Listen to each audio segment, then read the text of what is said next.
Hello, friends. This is Katie Craig, and I'm here to walk you through the Better Scholar Grant Writing Workshop. Now, the purpose of this workshop is multiple.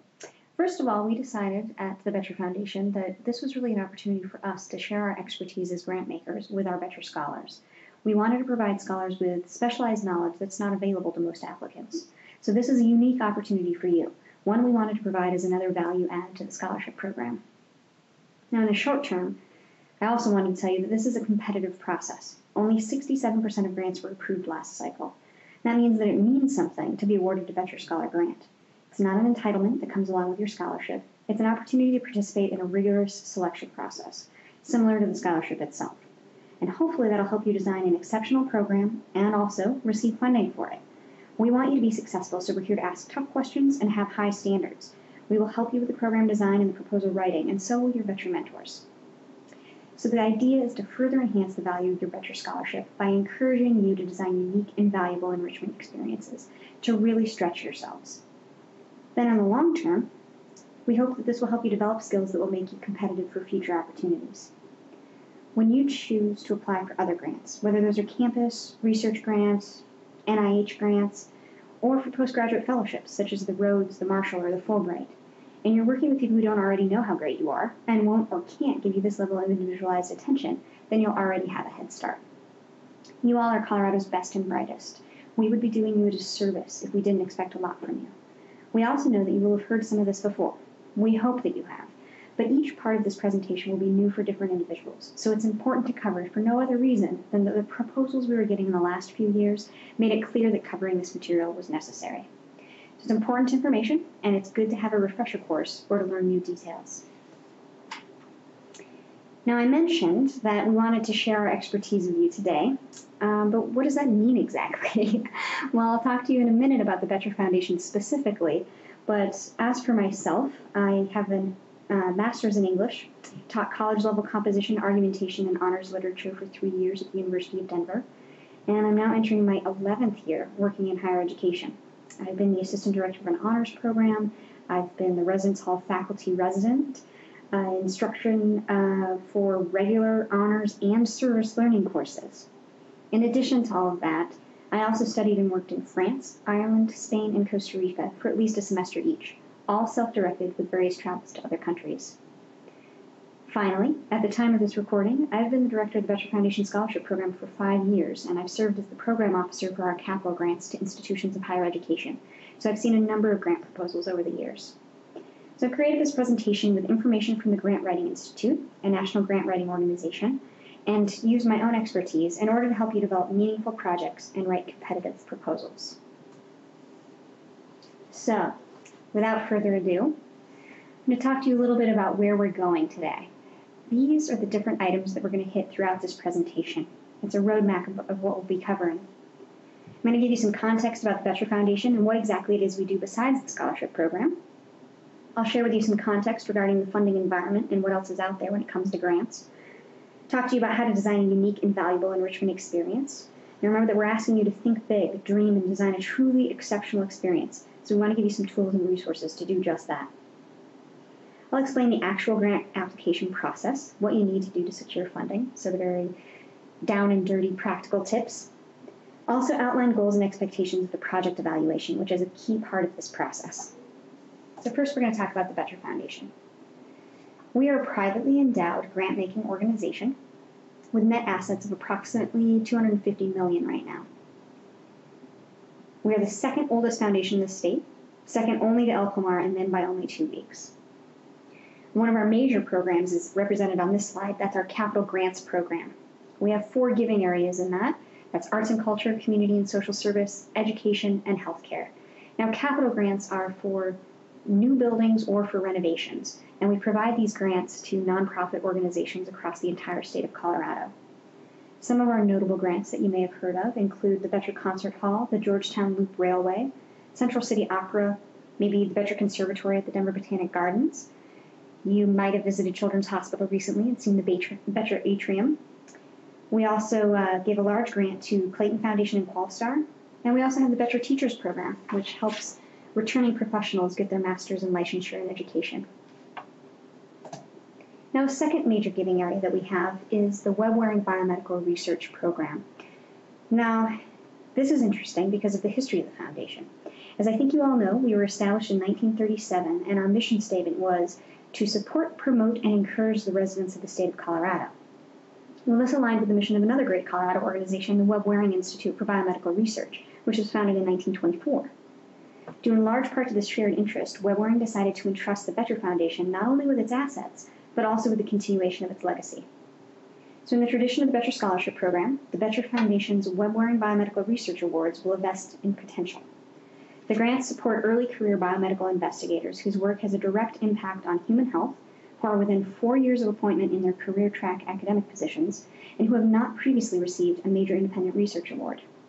These grants will have a significant impact by partnering with outstanding young scientists and their research institutions to make a difference in people's lives. Finally, of course, our third major giving area is the scholarship program. I know that you're very familiar with it, but as a refresher, do remember that the scholarship program includes all of these components. First of all, it's full tuition. That's a 75% 25% partnership with the institutions of higher education, where the schools guarantee 25% of tuition costs through institutional funds or outside scholarships, and we pay 75% of those charges. Books and fees are entirely covered by the foundation. We provide a living stipend of $2,800 each year. We also have scholar events, such as the Rockies game and the holiday party, the Teacher Recognition Award Program, which you're all familiar with, and then the Boettcher Scholarship Enrichment Program, which I want to talk about in detail. Now, the different parts of the enrichment program are listed on this slide here. Each of the schools that enroll a significant number of Boettcher scholars, first of all, has a special staff person, the Boettcher mentor. That mentor provides specialized advising to Boettcher scholars. The foundation also provides scholars with funding through these three additional means. The Boettcher Mentor manages the community enrichment programming grants that are awarded by the foundation to those institutions with a significant number of scholars. Programs supported by these funds must enrich the scholars' educations and support the mission of the foundation and the scholarship program. As a result, many of the events speak directly to the scholarship selection criteria by fostering an environment in which scholars can further improve their academic ability and leadership skills, further foster their commitment to service, and continue to build their character. Such activities have included attendance at special lectures, plays and museum exhibits, leadership conferences, and community service events. Funding may also support community building through its scholar activities. Next, you'll see the educational enrichment grants, which are available by application only. We accept applications for projects or programs that enrich the scholar's undergraduate education and that fall in one of the 4 categories: academic professional development, internships, research, or special classes and field sessions. Scholars may receive up to $3,000 of funding for educational enrichment grants through one category or multiple, through one project or multiple. These grants must be used while scholars are receiving scholarship support and before they graduate. One difference here is that those scholars attending schools where there are not Boettcher scholars and therefore no Boettcher mentor, where there are not many Boettcher scholars and therefore no Boettcher mentor, may apply for up to $4,000. And that's because they're not benefiting from the campus enrichment programming grants. Finally, we have the International Education Grant that allows scholars to apply to trade 1/2 of 1 year's scholarship for a $5,500 grant towards an international education experience. Or they can apply to trade 1 year's scholarship for an $8,600 grant towards an international education experience. Now, something about study abroad that you should all remember. Don't forget that your institution may or may not have additional study abroad funding. It's your responsibility to research this and to be aware of the financial package before pursuing study abroad. Also, regardless of your outside funding opportunities, which includes the Charrington Global Scholars Program at DU, you must apply for an international education grant through the Boettcher Foundation if you'll be studying abroad during the academic year. So please don't forget that. Finally, one quick note before we move on. Throughout the years, a number of different acronyms or nicknames for these grants have sprung up across the different campuses. And yet, the trustees really put a lot of energy into the program as a whole and the selection of the name itself. So different acronyms could make it sound to them as if you don't have the respect for the program that we know that you do. So please refer to these grants by their full names of either the International Education Grants or the Educational Enrichment Grants. Thank you. Moving right along, we're now going to talk a little bit about the funding environment. so I can give you some information about other funding organizations and sources. Here are some of the places you might find funding for undergraduate or postgraduate projects. So there are government sources, which include both federal and state or local. Then also private sources, which include individuals and foundations. And you'll see, too, that there are a number of different types of foundations: independent, corporate, operating, or community. The funding is out there. So look on the internet, check local papers, academic journals, consult faculty and industry experts, ask your classmates, graduate students in your fields. They'll either have received awards themselves for projects that are parallel to yours, or they might have read about something in the paper themselves, or have heard about someone who got some awards. So it's a great place to start just by asking some questions. Now, funding from the Boettcher Foundation is just one option available to you, and the material that we cover today will help you to be competitive in other funding processes as well. Let's also talk about the types of grants. The scholar grants are just one type, of course. It's very specific to what we as a particular foundation are looking for. Other types of grants include operating, which are to run programs to maintain the operations of an organization. Corporate outreach, which could be something like when ExxonMobil decided to fund projects for the environment to overcome the bad PR of their oil spill. Or Walmart, for example, has grants for teachers to buy school supplies. Internal corporate would be something like the contest that Bill Gates has within Microsoft.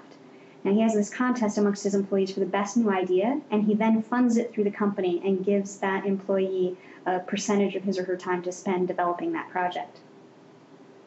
Capital, as I mentioned, would be new buildings or renovations. Those are typically related to buildings owned by qualifying entities.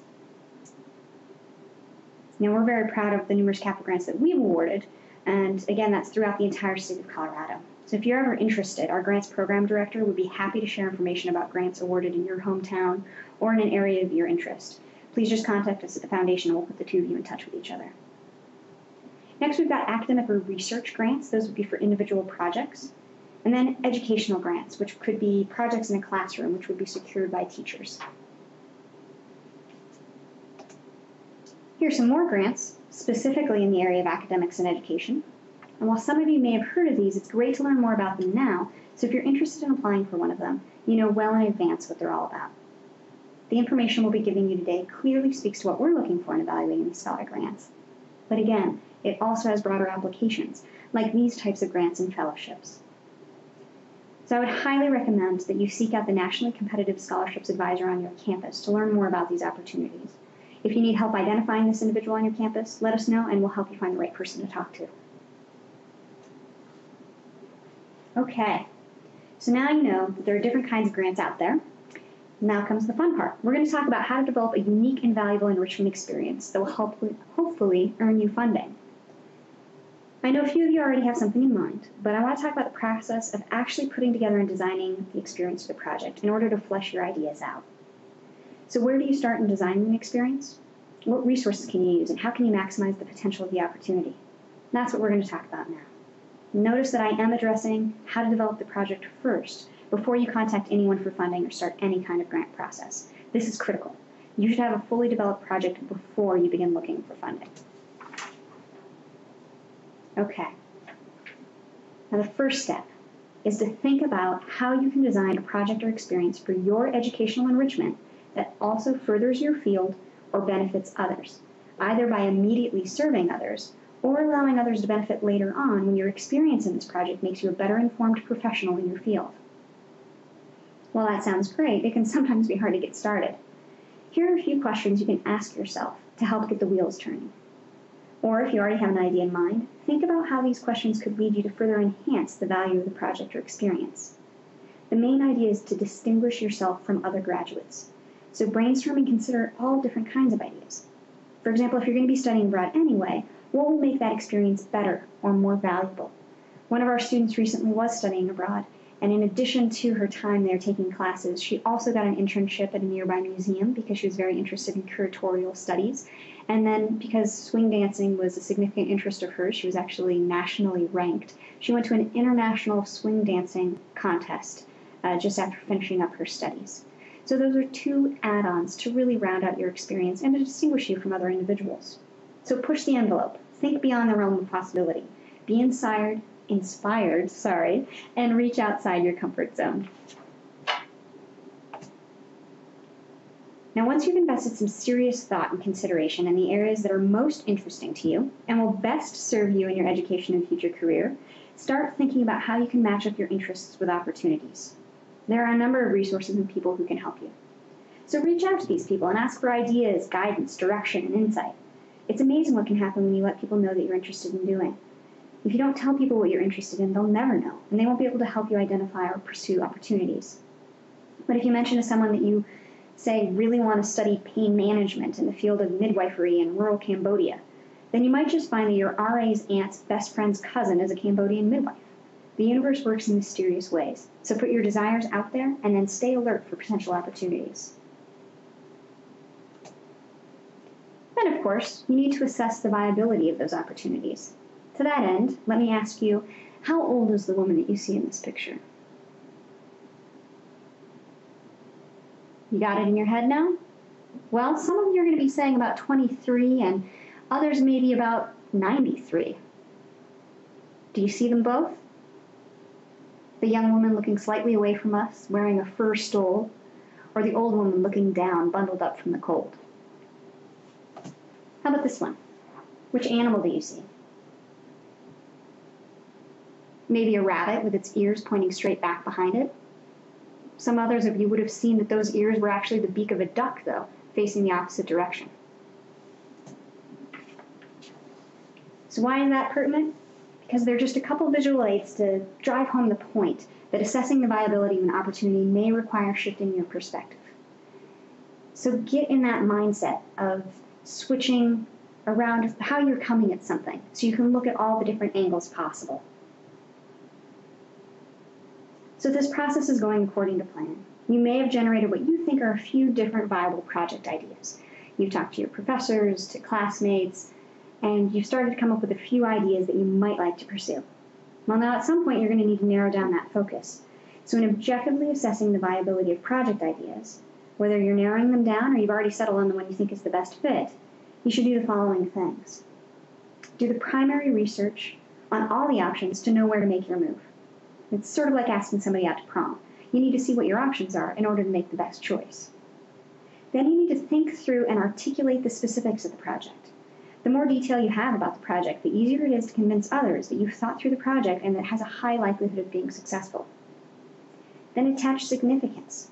More than just listing the details of the project, ask yourself why those details are significant and how they play a role in the success of the project. Then communicate value. Think through why this work experience is valuable to you and to others, and why you're convinced that it will be successful. A really valuable tool to help you assess the viability of an opportunity and to address the items above is to conduct a SWOT analysis. So we're going to talk about that in a little bit more detail. A SWOT is a good way to look at an opportunity and really pick it apart, whether you're trying to narrow down your ideas or, again, you're trying to hone in on the project that you think is best. SWOT, of course, as you see here, represents strengths, weaknesses, opportunities, and threats. Now, in doing a project proposal, you want your project to come across as a worthwhile endeavor and worthy of the grantmaker funding it. In putting together a project, you also want to make sure that it's worthwhile for your own efforts. So this is a good step, again, to take before you seek your funding. You want to make sure that you're as confident in your project as possible by analyzing all of your strengths, weaknesses, opportunities, and threats. And then you use what you learn from that analysis to strengthen your project. For example, let's say you're a biology major who wants to do research that would produce the most accurate results if it included experimenting on lab rats. Keeping in mind that strengths and weaknesses are internal, meaning specific to you, and opportunities and threats are external, think of some SWOT items that might apply to this project.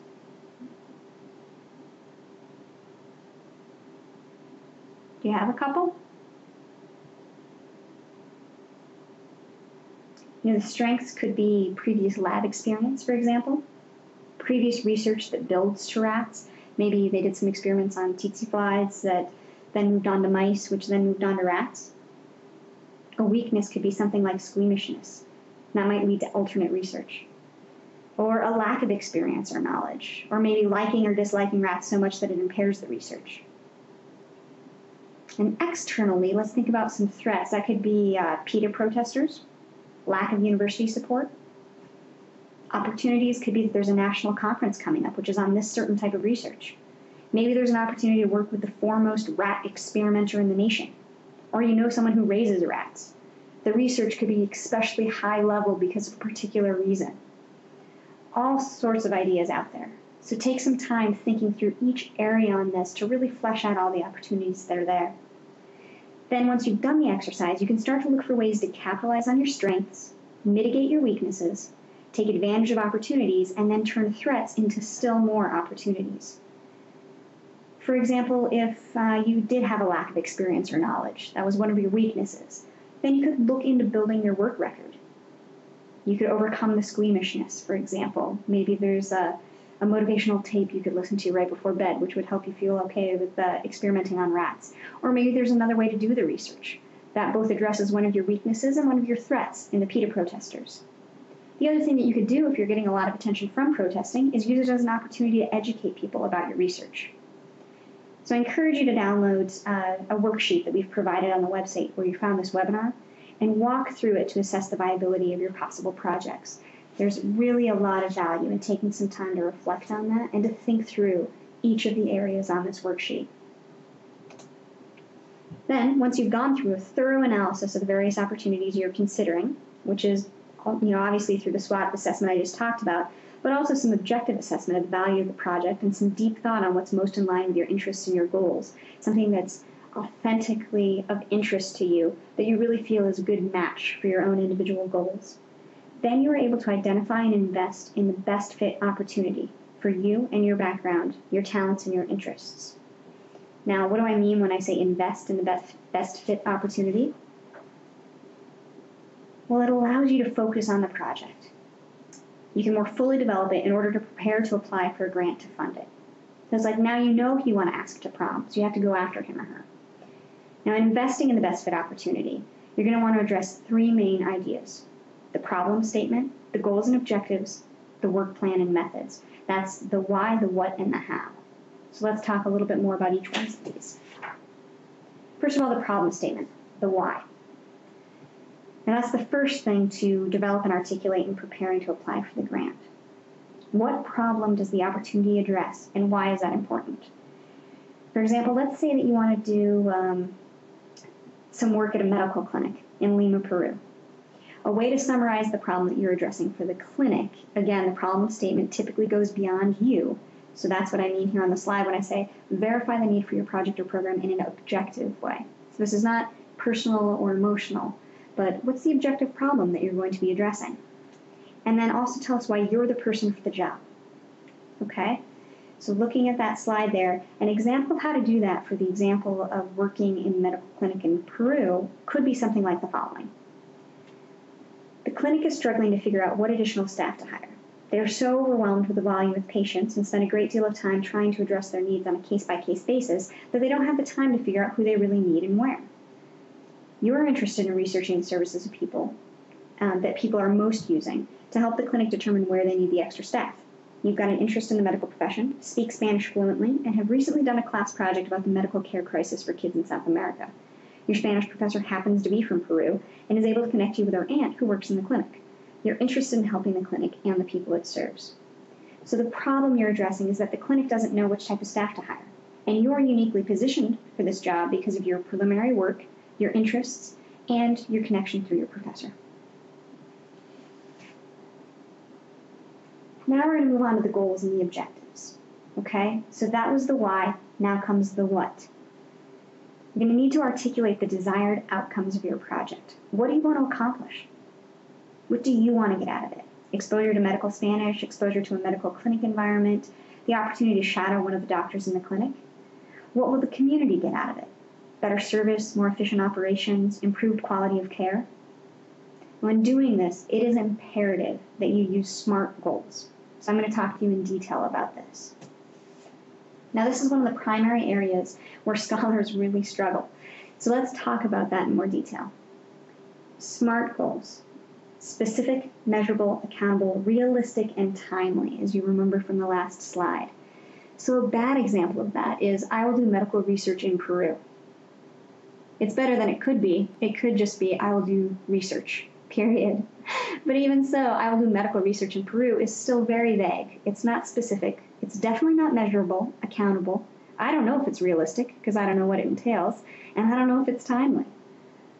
So much more helpful to me, a better example, would be this second one. I will conduct primary research on services provided by the Clínica Salud in Lima, Peru during a 2-week period in January 2011. The clinic staff has approved my request and plans to use the results of my research to help develop a system to track the number of people who received each of the 12 basic services and to inform their decision whether to hire another doctor or additional nurses to assist with the patient intake process. So take a minute to look at this goal and really evaluate it. Is it specific? I'd say so, to the point that we know that there are 12 basic services. Measurable, holding the student accountable, realistic. You know, it might not have been realistic if she said she was going to inform the staffing needs within 2 weeks, but she should be able to give the clinic staff the information that they need to inform the staffing. And the clinic has approved the request, so that makes it that much more realistic as well. And then is it timely? Well, January 2011, it's right around the corner. Pretty timely in that fashion. So think about this not only as an example, but also as a model that you can take as you're starting to establish your own goals. And then once you've written your goals, go back and force yourself to answer the question, is it specific? Is it measurable? Is it accountable? Realistic? Timely? One by one?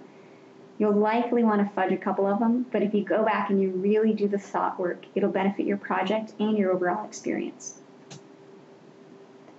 Work plan and methods, finally. The how. That's the third section that I mentioned. Now this is where the whole plan comes together. You know the significance and the meaning of the project and what you're trying to accomplish. Now you need to articulate how you're actually going to accomplish it. So when are you going to Peru? How are you going to track the number of people coming to the clinic? Is anyone going to help you?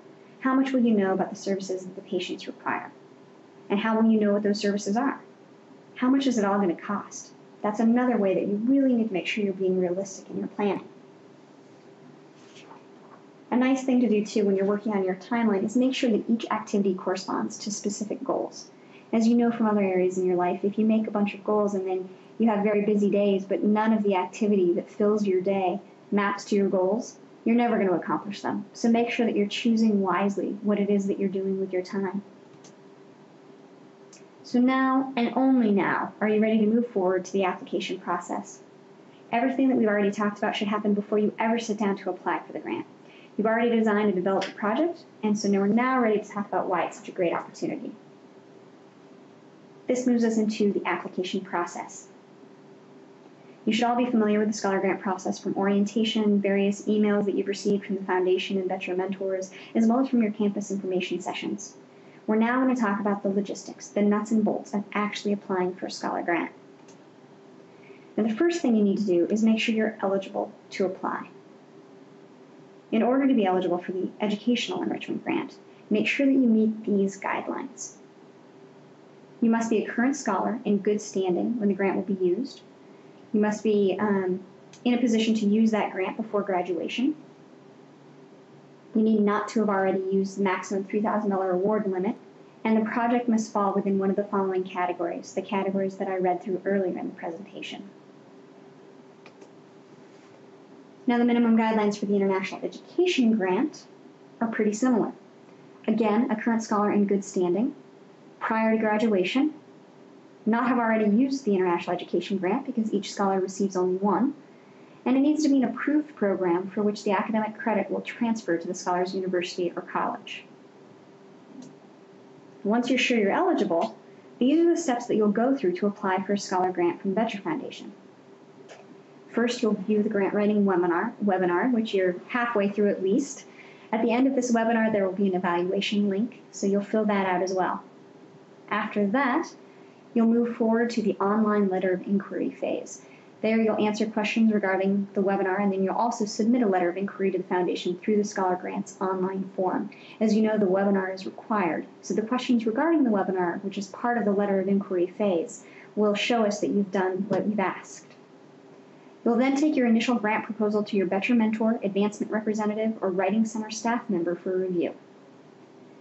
After that, you'll make edits based on the comments you've received from your campus representative.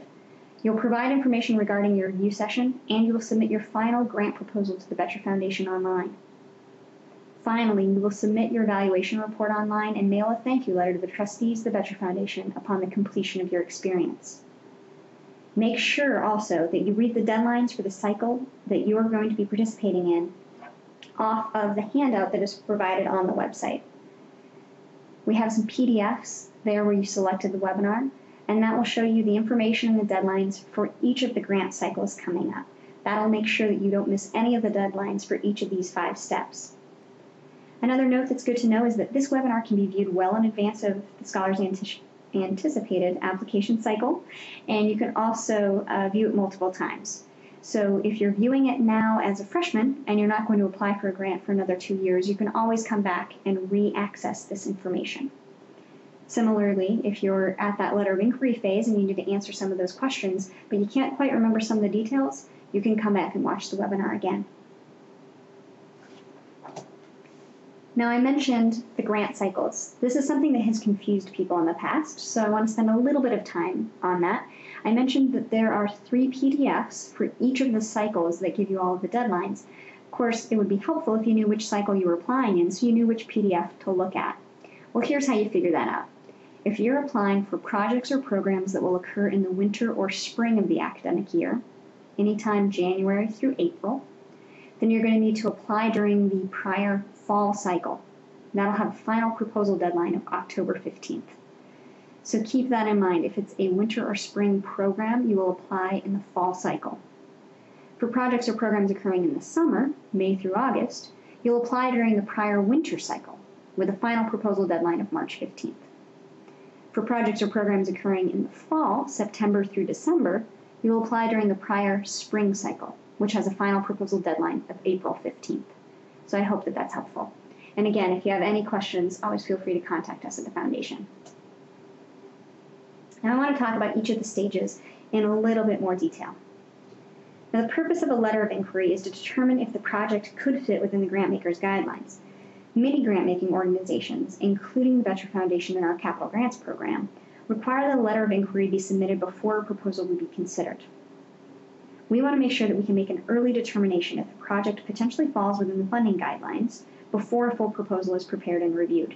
This process can save valuable time both for the organization and the individual seeking the grant, and also for the grant-making organization. It also assists the grant-making organization in planning for the proposal review process. In other words, you can determine how many proposals will need to be reviewed. It's usually 1 to 2 pages in length, and it briefly describes all of the things that you see here on the slide. The organization or individual who's doing the work or proposing the project, details of what that project is, the anticipated timeline, costs, and outcomes. Examples of effective letters of inquiry may be found on the Scholar Grant website. I encourage you to look at those and use them as models as you pursue your own letters of inquiry. It may also be helpful for you to keep in mind these letter of inquiry tips. Do remember that it's often the first exposure that the grant-making organization has to the organization or individual seeking a grant. As a result, it's really important to dedicate appropriate time and effort toward the completion of your inquiry letter. The grant guidelines are minimum requirements, so seek to exceed those. Remember that there's usually competition for limited funding, so you're going to make sure that you're putting your best foot forward. As I mentioned, it's often the first impression of an organization or an individual. In your case here with the Boettcher Scholar Grant, this letter of inquiry and every document you submit to us will be kept in your permanent Scholar file. Your proposal should look professional, be well organized, and it should portray confidence in the project. If you don't have confidence in your project, how can you expect others to? It also must be submitted by the deadline and in the format requested. Oftentimes, funders have very limited resources and very few grants that they're able to provide, so they may be looking for something as simple as missing a deadline as a way to make a very difficult decision.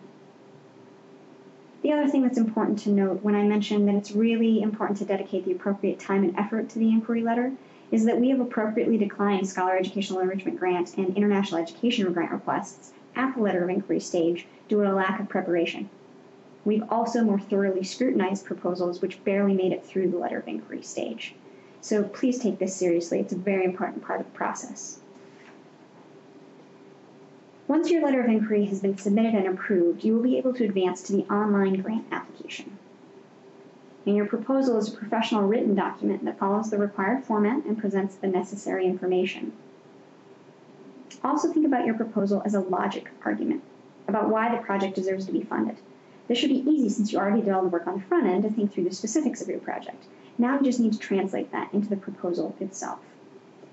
After entering all of the specific information about your project and uploading your proposal, you will come to a screen asking you to print your application package in order to take it to your Better Mentor for review and comments. This is required to move on in the Scholar Grant process. If you attend a school without a Better Mentor, you may take your proposal to the Writing Center or a University Advancement staff member, but you still need to be taking it to a campus representative. And that individual will be signing off that they have provided comments on your proposal, and you will also be providing us with information about that review session when you move on in the process. In creating that first draft to be reviewed by your campus representative, keep the following components in mind. You're going to want to make sure that this is your best work, that the information presented is clear, easy to read, and it's easy for the reader to follow. It's a finished product that has been thoroughly edited and proofread. You want to make sure that you're being direct and specific. Be succinct and use powerful verbs. It's a great suggestion that you make the time to leave it in your desk drawer for a week or so and then come back to it so you can read it as a reader instead of as a writer. That's another situation where you're going to need to shift your perspective. Don't look at this as the person who's doing the proposal, but imagine yourself as the one receiving the proposal. So give yourself the time to have that distance. And again, remember that this will go in your permanent file at the foundation. Now, what's required for inclusion in this professional written document? Well, we definitely need a project request or a grant request, the project details, which includes background, description, and rationale. We also need the project cost and support and the evaluation plan. Now, all of this should seem familiar, the project details really being the meat of the proposal and where it should include the information related to all of these different aspects that you've talked about through the beginning of this presentation. So remember, it should be easy because you've already done all of the work. That's going back to the problem statement, the goals and objectives, the work plan, and the methods. That's the why, the what, and the how. So this is how it maps to the actual proposal through these 4 items here. Now, the proposal is also a logic argument. So you need to provide evidence of how and why the experience will be worthwhile, successful, and valuable. Addressed primarily in the project details section of the proposal. So this is why it's worthwhile, successful, and valuable to you, to the organization, and to others. Again, seek to be objective and create a logical argument so you can lead your reader from point to point. Don't assume that readers are familiar with your field, so guard against jargon. And answer anticipated questions. When you go back after having this proposal in your desk drawer and you read it as a reader, then think about where there could be some potential gaps. Pretend that you're us here at the foundation and imagine what it is that we're likely to ask. Then answer those questions, anticipate them, and answer them in your proposal. Finally, defend your position and support your claims. What do I mean by that? Well, here's an example. Burger King burgers are better than McDonald's. Well, that's a claim, but this claim is grounded in personal opinion. It's totally subjective and unsubstantiated. Many people respond to this statement by saying, well, no, they're not, and then your discussion would have nowhere to go. If, however, you add the word because to the end of your claim, and then you force yourself to complete the sentence, you'll have provided a reason for believing the claim. You'll have provided your evidence. So an example here could be, Burger King's burgers are better than McDonald's because Burger King's burgers are charbroiled. Now people can disagree with you if they don't like charbroiled, but what if you're making an argument about the fat content of charbroiled versus fried burgers? Well, now you have a little bit stronger leg to stand on. Well, either way, you've backed up your claim and you've shown your reader why you believe your claim to be true, while also pointing them in the direction that your argument will now proceed. So how is this applicable to you and to the Scholar Grants? Here are some sentences that I see all of the time in grant proposals. This is a great opportunity, period. That expects me to take it at face value. I know why I might imagine it could be a great opportunity, but you need to tell me why it's going to be a great opportunity, specifically. This is a very beneficial project. Why? What do you mean by beneficial? How so? I would benefit from such and such an experience. Well, how would you? Many terms that we use are relative. So beneficial, great. What do you mean by those things? The because clause, which is just a fancy way of saying the word because and the reasoning behind it, tells us what they and the project mean to you. Now we're going to move into the project cost and support. Some things that you're going to need to include are a spreadsheet in your proposal. That spreadsheet needs to detail all of your anticipated expenses and your sources of funding, both pending and approved. You also need to discuss the budget in your narrative. Describe what the budget will include. So talk through the numbers in words. And remember that a key to the budget, if you don't have details, it's a no-go. Make sure that you're asking yourself questions about, how are you going to eat? Don't forget anything that you're really going to need to spend. On the other hand, don't include items such as car insurance that you pay for regardless of whether or not you're completing an enrichment grant. So if you're staying on campus for the summer and you're doing an internship, talk about the expenses that are related to that internship. Mileage is certainly acceptable, and you can use the IRS standard rate for mileage in calculating how much that should be.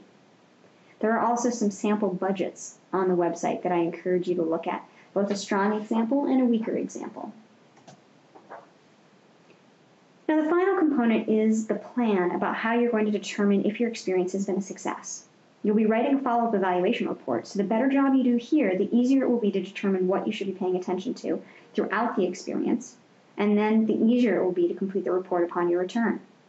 So this is the final component of the proposal, and it will answer questions like how will you know if the project or program is a success? How will you prove success to outside parties, like the people who gave you the money? And it will design a guide that will help you do that report when you return. Now, here's an example of an evaluation plan. As I mentioned before, this is one of the parts of the grant proposal that students struggle with most. The best rule of thumb is to make the evaluation plan as concrete as possible, using SMART goals. And again, those are specific, measurable, accountable, realistic, and timely. I know that this is difficult, especially since you'll be dealing with abstract ideas such as personal growth. But there are some ways to outline your proposed evaluation in a specific and measurable fashion to ensure that the goals are both appropriately challenging and also achievable within the time frame of the project or program. So here's an example. Say this is an international education grant, and one of the goals is to increase language skills. Well, the way that you can nail that down and make it more specific, measurable, accountable, realistic, and timely is by having very clear objectives and activities. By the end of my time abroad, I will be able to speak conversationally. And by the end of my time abroad, I will be able to read fluently. Two things that are measurable and accountable. How will you get there? Well, maybe you'll register in a language immersion academic program where you're forced to speak Spanish, French, or Italian, so you're not taking your classes in English. And maybe in addition, you'll live with a host family who does not speak English, so you're going to be forced to speak the language at home. Now again, the goal to begin this probably should be more specific, measurable, accountable, realistic, and timely to begin with, but then the objectives and activities need to map to it. You'll remember that I mentioned before that your activities need to map to your goals so that what keeps you busy all day long is actually moving you forward on your progress toward reaching those goals. Now here's another example. Say that your goal is to increase your knowledge of the local culture and customs. Your objectives would be that by the end of your time abroad, you'd have a more thorough knowledge of the country's history, and you'd also volunteer at a local NGO at least 5 hours per week. The activities that you would then take part in would be to take the relevant classes, visit museums and local sites that are an important part of the country's culture and history, and gain an understanding of the issues the country's people are facing through your work at the NGO. So making sure that your activities are mapping to those objectives. You would then write your evaluation report by evaluating how well you met these goals. That takes us as a good segue to the project evaluation. After all your hard work, you earn the funding, you go off, you do the amazing things that you had planned, have a terrific time, learn lots, change lives, etc. Well, now you come back, and within 1 month, you will need to submit an evaluation report that summarizes the experience for us. So we'll talk a little bit more about that report now. First of all, evaluation is something that you do for yourself. It's a good opportunity for reflection. It can also lead to your next project. It could be a very natural jumping off point in terms of looking at how to take things to the next level. If you've accomplished all your goals, what might the logical next step be? On the contrary to that, of course, maybe you didn't accomplish all of your goals. Maybe something went terribly wrong, and you now know a better way to approach the problem. It's also something that you do for us. I mean, first of all, we want to know how it went. We've been invested in this process with you. The other thing, though, is that we do want to also make sure that we ensure the grant program is fulfilling its aims. Finally, the IRS requires us, as a 501c3 organization, to verify that we are, in fact, using our funding for charitable and benevolent purposes. So we keep these evaluations on file. Now, the guidelines for this report are that it's due 1 month after the completion of your experience. You can refer to the evaluation plan that you submitted in your grant application, and refer to the Better Scholar Grant Evaluation Report Guidelines. That includes project evaluation, discussion of the overall experience, supporting documents, which could be research papers or project photos, and then also a thank you note to the trustees. The first 3 items here, the evaluation, the discussion, and the supporting documents, are all able to be submitted online. We then ask that you mail us a thank you note thanking the trustees of the Better Foundation for making the Scholar Grants available. Now, just to review, I want to show you the whole process again to make sure that we're all on the same page. You're going to view the webinar, then move on to the letter of inquiry phase, do the initial grant proposal, take it to your campus representative for review. You'll then go back and re-log into the online system, make edits to your proposal, talk about the review session, and then submit the final grant proposal to the Better Foundation online. Then finally, within 1 month of completing your project, you will submit your evaluation report online and you will mail a thank you letter to the trustees of the foundation. Resources to help you through this process, again, are all available on the website. You've got the information and deadlines sheets. You can always come back to the webinar as a refresher, and we are here to help you. In summary, I want to highlight just these 6 things that I hope that you'd remember. First of all, think big. Consider what will provide the most unique and valuable experience for you and what will most distinguish you from others in your field. Remember to objectively assess the viability of the opportunities and identify the one that's authentically the best fit project for you. Then invest in the opportunity by fully developing the idea. Spend the time prior to applying for the grant. Meet deadlines and follow directions. That's a very basic part of the process. Have a great experience, and then tell us all about it in your evaluation report. Again, if you have any questions whatsoever, don't hesitate to email us or to call us at the foundation. We'd be very happy to talk with you about any step of this process. Best of luck.